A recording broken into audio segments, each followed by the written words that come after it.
તો ગઈકાલે સીપી સાહેબની અધ્યક્ષતામાં જે વડીલ ઓફિસર છે તમામ બેંક્સોના જે સુરતમાં ઓપરેટ કરે છે એ તમામ બેંક અધિકારીઓ સાથે સીપી સાહેબે ચર્ચા કરી અને એમાં મુખ્ય મુદ્દા જે સાયબર ક્રાઇમના લગતા હોય, જેમ કે મોટાભાગે આપણે મ્યુલ અકાઉન્ટ્સ જે સાયબર ક્રિમિનલ્સ વાપરે છે તો તમામ મ્યુલ અકાઉન્ટ્સ બેંકમાં જ ખોલાવવામાં આવે છે. તો બેંક્સને આ જાગૃતિ પ્રમાણે કે તમે થોડા વધારે અગર વિજિલન્ટ રહો તો થઈ શકશે કે આ મ્યુલ અકાઉન્ટ જે સાયબર ક્રિમિનલ્સ મ્યુલ અકાઉન્ટ ખોલાવે છે તમારા બેંકમાં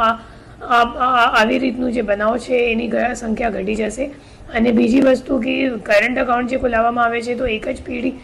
ઘણી બધી પેઢી એક જ એડ્રેસમાં એ લોકો બોર્ડ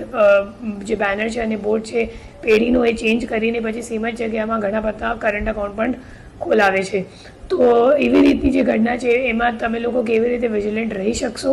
અને તમારે વિજિલન્ટ રહેવાના કારણે આપણા જે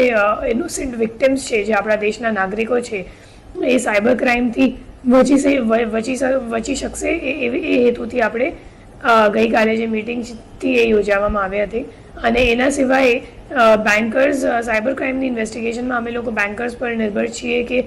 જે બેંકની માહિતી હોય એ તત્કાલિક અમે લોકોને લો એન્ફોર્સમેન્ટ એજન્સી તરીકે તત્કાલિક મળી જાય. તો એટલા માટે પણ સીબી સાહેબે એમને ધ્યાન દોર્યું અને એમને કીધું કે તમે અગર તત્પરતાથી અમે લોકોને માહિતી મોકલો તો અમે લોકો ઝડપથી ઇન્વેસ્ટિગેશન કરીને આરોપી સુધી પહોંચી શકશું.